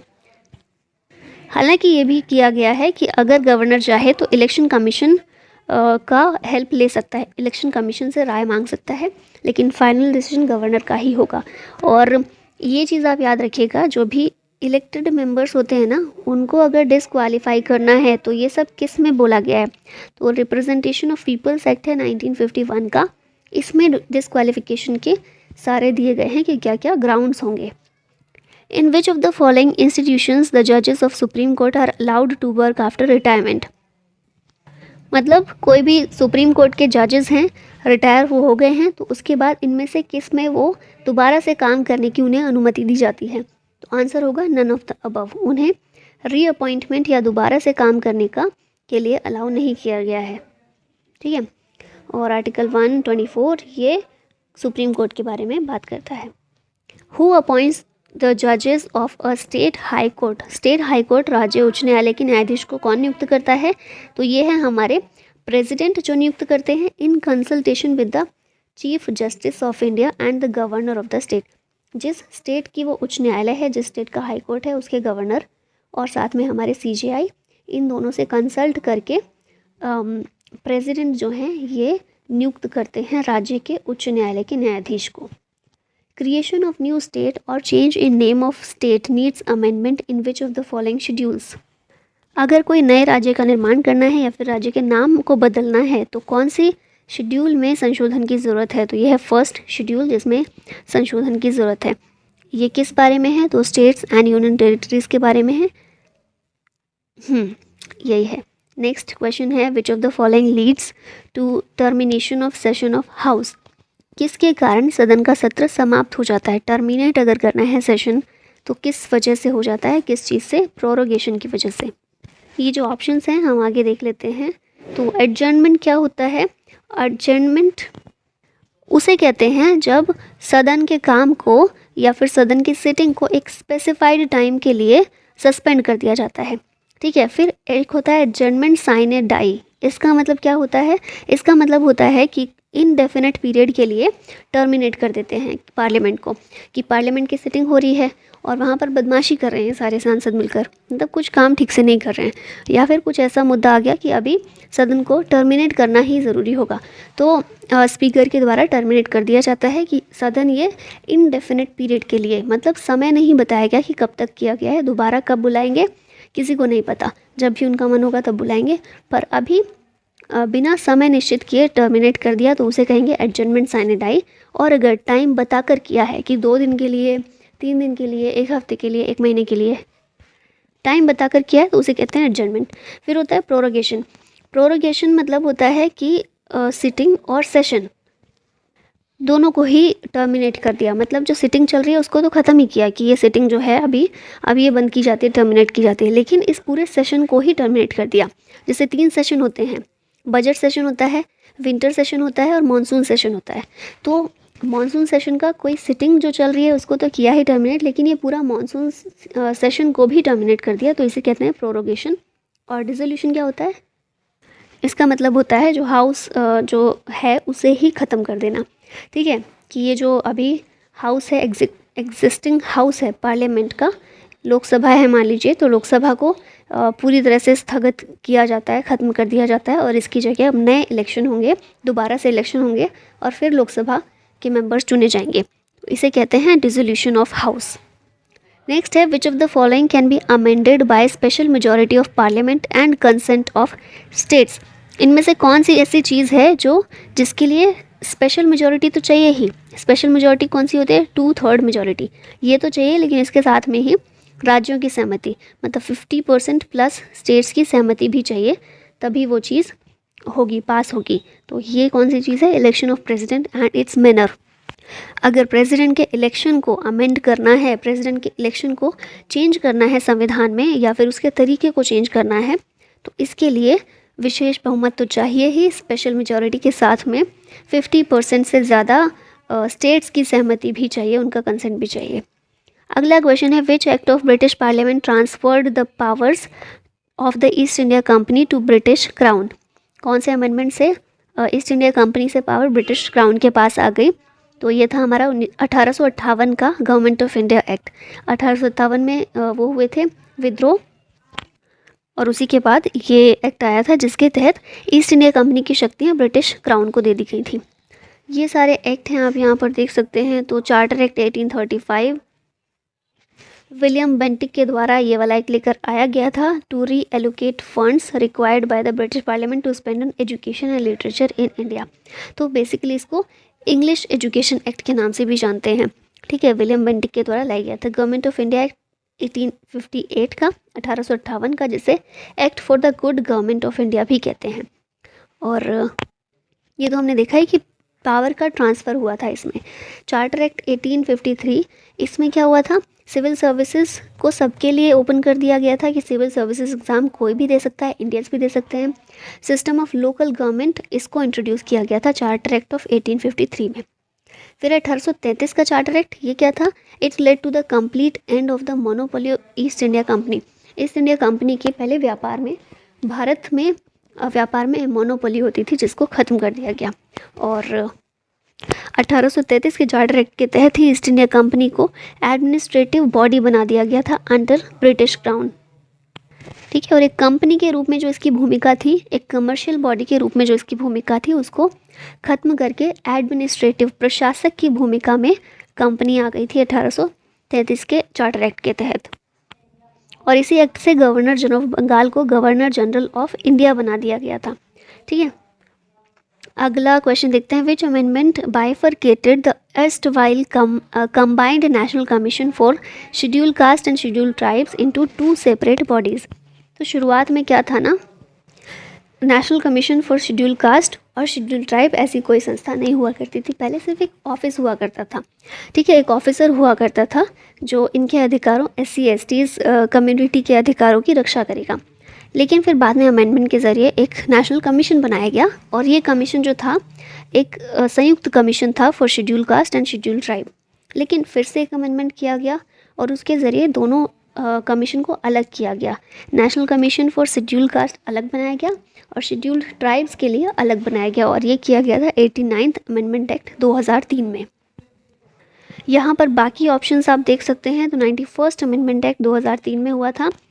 इसके ज़रिए total number of ministers including prime minister, ये सीमा तय कर दी गई थी 15%। इससे पहले क्या होता था ना कि जैसे मेंबर ऑफ पार्लियामेंट हैं, MPs हैं, सारे MPs चुने गए हैं। अब क्योंकि सरकार जब चुनाव लड़ती है तो ऐसा होता है ना कि बहुत सारा ये वादे किए जाते हैं और बहुत सारी डील्स की जाती हैं कि आप चुनाव लड़िए, आप जीतेंगे तो आपको मिनिस्टर बनाएंगे, आप जीतेंगे तो आप मिनिस्टर बनाएंगे आपको। आप अलग अलग पार्टीज़ के साथ इस तरह का समझौता किया जाता है। तो ऐसे में क्या होता है, ऐसे होता था ऐसे में कि मान लीजिए कि सरकार बन गई और उस टाइम पर सरकार बननी शुरू हो गई थी गठबंधन की सरकार। ठीक है, तो गठबंधन की सरकार है तो बहुत सारी पार्टीज़ ने मिलकर गठबंधन बनाया है। अब सभी पार्टीज़ को संतुष्ट रखना है। अगर गठबंधन में उनका सहयोग चाहिए और वो अपना सहयोग बनाए रखें, इसके लिए सबका सहयोग चाहिए, तो उसके लिए सबको मिनिस्ट्रीज़ देंगे, कोशिश करेंगे सबको मिनिस्ट्रीज़ मिले। तो बहुत फालतू की मिनिस्ट्री बना के बहुत सारे मिनिस्टर्स बना दिए जाते थे सबको खुश रखने के लिए। तो इसीलिए 2003 के समय में, ये वही समय है जब गठबंधन की सरकार बहुत अच्छे से चल रही थी देश में, है ना। और 1989 के टाइम से ही हम देखते हैं गठबंधन शुरू हो गया था, ये सब गठबंधन की चीज़ें, सरकार। तो उस टाइम पर ये किया गया था कि जितने भी टोटल मेंबर ऑफ पार्लियामेंट हैं उनका 15% ही मिनिस्टर्स हो सकते हैं। ये वाली सीमा बना दी गई थी कि अब फालतू के मिनिस्ट्रीज़ आप नहीं बनाएंगे कि कुछ भी मिनिस्ट्री उठा के बना दी और मिनिस्टर बना दिया। तो ये चीज़ की गई थी। उसके बाद है 96th अमेंडमेंट, ये हुआ था 2011 में। इसमें ओडिया को ओडिया मतलब ये नाम कर दिया गया था, है ना, नाम। फिर है 99th अमेंडमेंट ऑप्शन में, ये लास्ट वाला 2014 में ये हुआ था, और इसके ज़रिए national judicial appointment commission NJAC का गठन किया गया था। NJAC क्या है? NJAC एक बॉडी थी जो हमारे जजेस होते हैं ना, इनको अपॉइंट करने के लिए एक बॉडी बनाई गई थी, और ये बॉडी संविधान में इसको शामिल किया गया था ये अमेंडमेंट के ज़रिए। और इसमें ये बोला गया था कि इसमें इस कमीशन में कुछ सदस्य होंगे जो मिलकर तय करेंगे कि जो सुप्रीम कोर्ट के जजेस हैं वो कौन बनाए जाएं। लेकिन बाद में क्या हुआ, सुप्रीम कोर्ट ने कहा ये तो हमारे जो हमारी स्वतंत्रता है उसका हनन है। सरकार NJAC के ज़रिए सुप्रीम कोर्ट की आज़ादी छीन रही है, जो कि सही नहीं था, क्योंकि इतना होना कंट्रोल ज़रूरी है जुडिशरी पर भी। पर अगर हम जुडिशरी का पॉइंट ऑफ व्यू देखें तो वो भी ठीक आता है, ये भी ठीक है। क्या सही है किसी को नहीं पता। तो सुप्रीम कोर्ट ने ये कहकर इसे रद्द कर दिया, ये जो बॉडी है इसे ख़त्म कर दिया कि ये जुडिशरी का जो स्वतंत्रता है, फ्रीडम है, उसको छीनने की कोशिश कर रही है, उसको कम करने की कोशिश कर रही है। ठीक है, क्योंकि इसका भी मतलब मुझे तो ये ठीक लगता है। NJAC नहीं प्रॉपर, तो थोड़ा बहुत इसमें चेंज कर लीजिए और चेंज करके कुछ ऐसी संस्था बनाई जाए, क्योंकि जुडिशरी पर भी हमेशा ये शिकायत रहती है कि वहाँ पर भी जो हम बोलते हैं ना नेपोटिज़्म वो यहाँ भी चलता है, क्योंकि आप देखेंगे अगर कि जो जजेस अभी तक रहे हैं तो कुछ फैमिलीज़ ही हैं जहाँ से हमेशा जज बने हैं सुप्रीम कोर्ट में। उन्हीं फैमिलीज़ के बीच वो जजेस वाला वो घूमता रहता है। तो कहीं ना कहीं तो इसका नेगेटिव असर पड़ता ही है कि जजेस की अपॉइंटमेंट जजेस ही कर रहे हैं। तो ऐसी कुछ बॉडी होनी चाहिए, बट पता नहीं, सुप्रीम कोर्ट तो सुप्रीम कोर्ट है, जब वो उन्हें लगेगा ऐसा कि करना चाहिए तो करेंगे। बाकी हम अपना देखते हैं। अभी constitution of India came into effect from, कब से संविधान लागू हुआ? तो ये लागू हुआ 26 जनवरी 1950 से, और 26 नवंबर 1949 ये दिन वो है जिस दिन हमने अपना कॉन्स्टिट्यूशन अडॉप्ट किया था।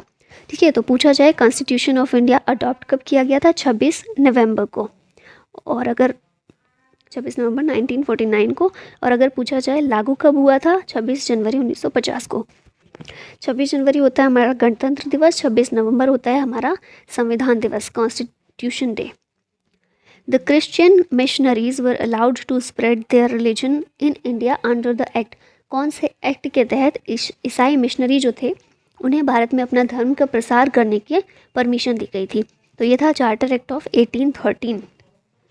ये जो पहला ऑप्शन है पिट्स इंडिया एक्ट, इसके बारे में यहाँ बताया गया। पिट्स इंडिया एक्ट 1784, ये जो एक्ट है better regulation management of the affairs of the East India company के लिए लाया गया था। मतलब ईस्ट इंडिया कंपनी तभी अपने जो काम है ना ठीक से मैनेज कर रही थी, यहाँ पर अच्छे से रेगुलेशन कर रही थी। मतलब एक तरह से भारत में वो इस्टेब्लिश हो चुकी थी एक मजबूत कंपनी के रूप में। तो ऐसे में क्या हुआ ना कि देखिए, इसके पीछे की कहानी थोड़ी सी मैं बता देती हूँ। क्या हो रहा था कि कंपनीज़ हमने देखा 1600 में ही भारत में आने लगी थी कंपनी आने, मतलब पहली बार जो महारानी का एक मिल गया था चार्टर, परमिशन एक तरह से मिल गई थी ईस्ट इंडिया कंपनी को, 1600 में मिली थी और फिर यहाँ पर आई थी। 1784 तक ईस्ट इंडिया कंपनी एक मजबूत कंपनी के रूप में इस्टेब्लिश हो गई थी। और इस समय क्या हो रहा था ना कि जो भी इस कंपनी में क्या होता है, कंपनी कैसे काम करती है, सीईओ होता है उसका, कोई डायरेक्टर होता है, एमडी होता है, इस तरह से कई सारी पोस्ट होती हैं कंपनीज़ की। तो एक कंपनी है जो व्यापार करने के लिए गई है, तो सरकार से तो कुछ मतलब नहीं है उसका। अब सरकार से क्या था कि सरकार के कुछ मंत्री या कुछ सांसद होते थे जो लिंक रहता था जिनका कंपनी के साथ। तो कंपनी के जो ऑफिसर्स हैं, सारे कंपनी में जो काम करने वाले कर्मचारी हैं, वो खूब पैसा कमा रहे थे, और उन्हीं के ज़रिए कुछ सांसद वो भी पैसा कमा रहे थे। तो अभी कुछ सांसद पैसा कमा रहे हैं, कुछ नहीं कमा पा रहे हैं, तो बड़ी समस्या हो गई। और कंपनी तो भर भर के पैसा कमा रही है, इतना व्यापार चल रहा है और इतना वो लूट रहे हैं भारत को।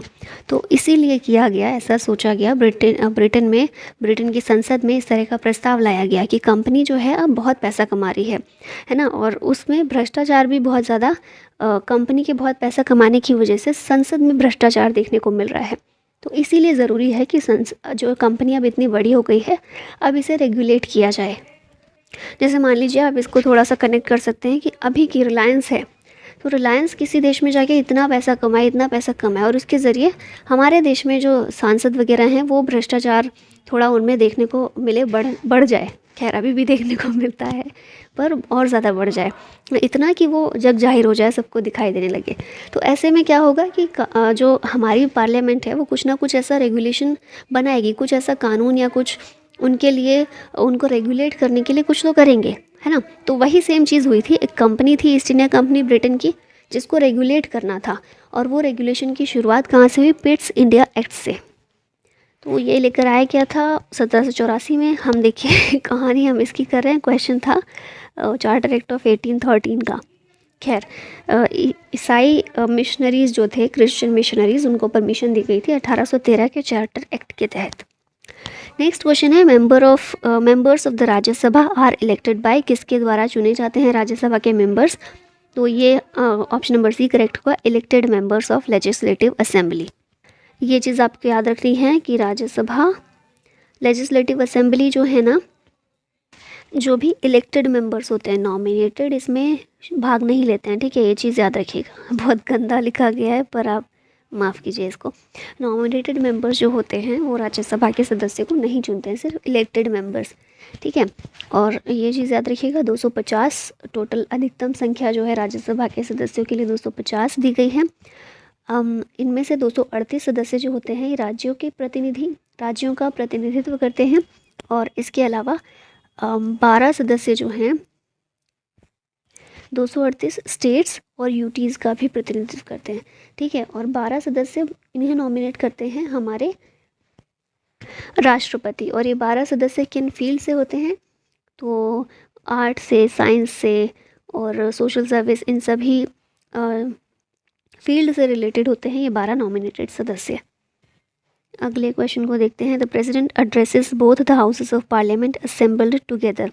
राष्ट्रपति कब दोनों हाउसेस को एड्रेस करते हैं? दोनों हाउसेस कौन है? लोकसभा, राज्यसभा। राष्ट्रपति एक साथ दोनों को एड्रेस कब करते हैं? तो ये करते हैं फर्स्ट सेशन को after each general election and the first session of each year. हर साल का जो पहला सेशन होता है उसमें, और जनरल इलेक्शन जब लोकसभा चुनकर आती है जनरल इलेक्शन के बाद, उसके बाद जो पहला सेशन होता है उसमें, ठीक है। अगले क्वेश्चन पर आते हैं। High courts issue Ritz under article. High court जो रिट जारी करने की शक्ति है कौन से आर्टिकल में है? तो मैंने आपको बताया था, सुप्रीम कोर्ट आर्टिकल 32 और हाई कोर्ट आर्टिकल 226, ठीक है, 226। इसमें रिट इशू कर सकता है हाई कोर्ट। मैंने ये भी बताया था हाई कोर्ट की रिट इशू करने की पावर ज़्यादा है। फंडामेंटल राइट के अलावा अदर इश्यूज़ पर भी ये हाई कोर्ट रिट इशू कर सकता है। और रिट कौन सी हैं? Habeas corpus, mandamus, prohibition, quo warranto और सर्शियरी। अगला क्वेश्चन है। The preamble declares India as a sovereign state which implies. प्रस्तावना जो है भारत को सॉवरेन स्टेट बताती है, संप्रभु राज्य घोषित करती है। इसका मतलब क्या है?